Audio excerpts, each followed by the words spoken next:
Tawagin nyo na lang akong Manny. 32 na ako at isang delivery rider sa Manila. Hindi ko talaga makakalimutan to. Gabi na nun. Siguro mga 11:30 PM. At papunta na ako sa huling delivery ko bago umuwi. Galing ako sa isang Chinese resto sa Makati. Yung drop-off address niya sa Bitas, Tondo. Medyo kilala ko na yung lugar. Medyo looban. Medyo madilim. Pero sanay na rin. Kadalasan, maayos naman. Pero iba tong gabi na to. Pagdating ko sa mismong address, napansin kong walang masyadong ilaw. Tapos parang wala ring tao sa paligid. May lumang bahay sa dulo ng kalsada. Walang gate pero bukas ang pinto. Nag-chat ako sa customer. Nasa harap na po ako. Pa-claim na po ng order. Sumagot naman agad siya. Diretso ka lang. Ako yung lalaki na nakaitim. Medyo kinabahan ako. Parang sobrang tahimik. Pero okay lang. Trabaho lang to. Pumasok ako sa bukas na pinto. Pagpasok ko sa sala, walang ilaw. Tanging dim na bumbilya lang sa kisame. Biglang may pumito mula sa likod. Paglingon ko, may 3 lalaking lumabas mula sa likod ng kurtina. Lahat nakaitim. "Boss, bayad muna," sabi ko, pilit pa rin kalmado. Hindi sumagot yung isa. Tinignan lang ako, sabay sabing, "Anong dala mo dyan? Cellphone? Gcash yan, di ba?" Tumawa yung isa. Bigla akong kinabahan. May inilabas na balisong yung isa sa kanila. Hindi ito normal na customer. "Tangina pre, kunin na to. Wala naman tayong kakainin, pero may pamasahe na tayo mamaya," sabi ng isa. Agad akong umatras. Hawak pa rin ang pagkain. "Sige mga kuya, kunin nyo na lahat.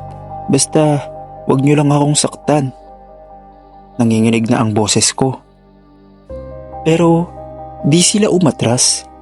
Lalong lumapit yung may balisong. Tumalon ako pabalik sa labas ng bahay, sabay takbo. Buti na lang, naiwan ko yung motor ko na nakabukas pa. Nang makasaya ko, may sumugod pa sa motor. Tinangka akong sipain para madapa. Pero piniga ko agad ang throttle. Pagdating ko sa kanto, may nakita akong 2 barangay tanod. Huminto ako agad. Nanginginig pa. "Kuya, hold up. Andun, sa dulo." Pinuntahan ng tanod ang area. Pero sabi nila, wala nang tao sa bahay pagdating nila. Ayon sa kanila, ilang beses na raw ginagamit ang bakanteng bahay sa mga modus tulad nito. Nag-o-order ng pagkain gamit ang fake number. Tapos pagdating ng rider, hino-hold up nila. Sa presinto na ako nagpa-blatter. Kinabukasan, hindi na nahanap yung rider na nauna sa akin. Nawawala pa rin hanggang ngayon. Sobrang swerte ko raw na nakatakas pa ako. Simula nun, hindi na ako tumanggap ng cash on deliver sa mga dead-end street, lalo na kung walang profile pic ang customer. Minsan, hindi multo ang dapat katakutan. Dapat mas lalo kang matakot sa buhay kasi sila ang tunay na demonyo.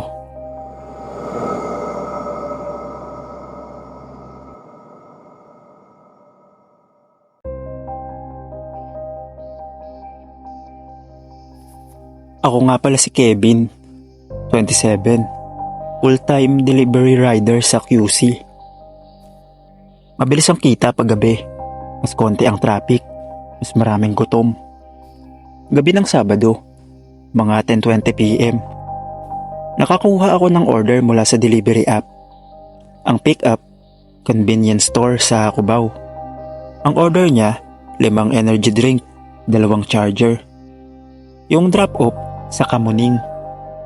Mukhang normal, pero napansin ko agad, walang pangalan ang nakaset sa profile. At wala kahit anong order history. 0 ratings. Sabi sa instruction, walang tanong. Aakyat ka, pumatok ka ng marahan. Medyo sketchy, pero gutom na rin ako sa kita, kaya kinuha ko pa rin. Pagdating ko, luma ang apartment building. Walang masyadong bantay. Pag-akyat ko sa 3rd floor, tahimik, madilim ang hallway. Nakita ko ang pinto ng Unit 304. Ayun kasi yung unit number. May tape sa doorknob, pero parang bagong lagay lang. Kumatok ako, dahan-dahan. Mga 3 segundo pa lang, may nagbukas na lalaki. Naka-hoodie at naka-face mask. Boses niya mababa at parang minamadali. "Asan na yung order ko? Akin na." Inabot ko. Hawak niya ang phone niya, pero di siya tumitingin sa mata. Bigla niyang hinatak ang bag ko. "Uy boss, COD to," sabi ko. Sabay sigaw niya, "Tangina mo, pasok sa loob." Bumunot siya ng baril. Nanigas ako. Walang tao sa paligid. Pinasok niya ako sa unit. Sa loob, may 3 pa siyang kasama. Lahat mukhang high. Sabog ba? May mga cellphones na nakabukas sa dark web at mga pack ng droga sa lamesa. Isa sa kanila, nilapitan ako. "Pre, huwag mo sabihin, pero ikaw na to. Delivery boy ka na, pero kasama ka na ngayon." "Wala akong alam. Delivery lang talaga to." Tinapat sa mukha ko yung cellphone. May mga chat logs gamit ang pangalan ko, pati picture ko mula sa app. May nag-frame up sa akin. Peke ang order, pero ako ang nakalink. Tuloy-tuloy ang sigawan hanggang sa may narinig kaming malakas na katok sa pinto. "Pulis! Buksan ang pinto!" Putang ina. Nabulabog lahat. Nagkaputukan. Mabilis ang mga pangyayari. Lumusot ako sa bintana, tumalon sa fire exit, kahit sugatan. Pagdating ko sa labas, sumuko agad ako sa pulis. Doon ko nalaman ang totoo. Matagal na palang minamanmanan ng PIDEA ang unit na yon. At ang pinakamasaklap, ako ang ginamit para magpadala ng signal kasi nakalink yung account ko. Sakto raw ang timing ko dahil sa mismong delivery ko, nakuha ang eksaktong lokasyon. Nakalaya ako dahil pinatunayan ng app na ako'y biktima. Pero ilang linggo akong pinag-imbestigahan. Simula nun, hindi na ako tumatanggap ng order na walang pangalan, walang ratings at COD sa lumang gusali. Trabaho lang to, pero minsan, napapasubo ka sa gera na hindi mo naman pinili.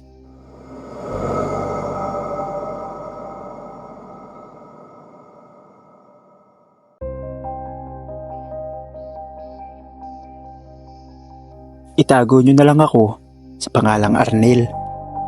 30 years old, delivery rider sa Las Piñas. Akala ko, simpleng order lang. Gabi yun, bandang 9:30 PM. At pang-10 ko na itong order sa gabi. Order mula sa isang milk tea shop sa isang resort. Ang address, Unit 7A. Pagdating ko sa lobby, sira ang intercom. Pinapasok ako ng guard dahil sabi ng customer, expected na daw ako. Pag-akyat ko, tahimik ang buong floor. Walang tunog, walang ilaw mula sa ibang unit. Bago ako makalapit sa 7A, bumukas ang pinto. Isang babae ang sumilip, mga nasa 20s, naka-jacket, nanginginig ang kamay. "Pasok ka, bilis." Nag-alangan ako. Ma'am, delivery lang po ako. "Please, kunyari ka lang, kunin mo lang ang resibo sa loob." Pabulong niyang sabi. Pumasok ako. At doon ko nakita ang totoo. May lalaking nakaitim, may hawak na baril. Nakatutok sa matandang lalaki na nakagapo sa upuan. May sugat sa sentido. Sa sahig, nakakalat ang mga gamit. Parang sinira ang buong unit. Halatang may away. Pinagpawisan na ako agad. Yung babae, tinapik ako ng marahan. Huwag kang kikilos, may plano ako. Yung lalaking armado, akala delivery lang talaga ako. Sinigawan pa ako. Ilagay mo dyan yang inumin. Tumigil ka sa kakatingin. Nagpanggap akong tanga. Naglakad ako papunta sa mesa. Pero naisip ko, naka-unlock ang cellphone ng babae sa sahig. Nakadial sa 999. Habang nilalapag ko ang drinks, sinipa ko ng marahan yung phone papunta sa kanya. Kinuha niya ng palihim. Biglang bumaling sa kanya yung lalaki. Anong hawak mo? Isang putok, pero di tinamaan. Sumigaw ang babae. Tumakbo ka. Tumakbo ako palabas ng unit. Halos madapa pa. Sinigawan ko ang guard. May armas! May baril sa 7A. Hostage situation. Tumawag agad ng backup. Pagdating ng SWAT, natapos din ang lahat. Nalaman ko na yung lalaking armado ay ex-boyfriend ng babae. Dati raw sundalo at sinugod ang bahay para makipagbalikan sa babae. Yung matanda, tatay ng babae. Tinuring akong bayani dahil kung hindi ako dumating, baka patay na silang dalawa. Pero ako, ayoko nang bumalik sa mga kondo-kondo, lalo na kung may Unit 7A.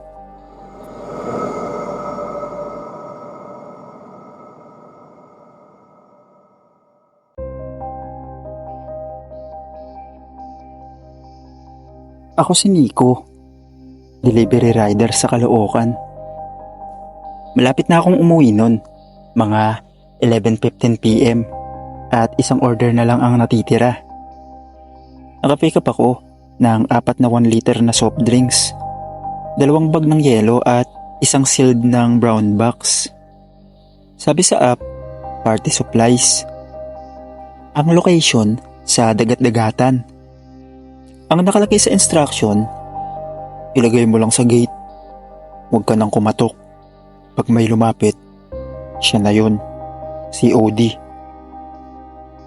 Weird, pero sanay na ako sa mga ganyan. Akala ko trip-trip lang ng mga lasing o kabataan. Gabi. Party. Sige lang. Pagdating ko sa location, medyo looban na. Masikip. Puro tagpi-tagbing bahay. Tahimik, pero may ilang ilaw sa paligid. May naririnig akong mahinang tugtog mula sa isang bahay sa dulo. Mukhang may inuman nga. Pero kakaiba. Lahat ng tao sa paligid nakasilip lang. Walang kumikibo. Parang may hinihintay. Pagpasok ko pa lang sa mismong gate na tinutukoy sa address, biglang sumigaw ang mga tao. Raid! Raid yan! Sumulpot ang mga pulis. May NBI pa raw. May mga armado. May sumisigaw ng, tumiklop kayo! Walang gagalaw! Napatigil ako. Ako lang ang nakatayo sa harap ng gate. Hawak ang soft drinks at yung brown na box. Sinalubong ako ng 3 pulis. Tinulak ako sa pader. Anong laman yan? Sir, delivery lang po to. Delivery lang. Food up po oh. Nanginginig na ako at pinakita ko ang cellphone ko. Binuksan nila yung box, pero hindi party supply ang laman. Puro sachet ng shabu. Tinatayang 1.2 million daw ang halaga. Walang preno ang sigaw ng mga pulis. Isang move mo lang. Ikaw, kasama ka sa kaso. Wala nagtangkang sumalubong sa delivery ko. Palpak ang plano ng mga nasa loob. Dahil sa mismong oras na dumating ako, sinalubong ko nang di ko alam ang isang operasyon. Inimbestigahan ako. Mabuti na lang at napatunayang na-set up lang ako gamit ang fake account.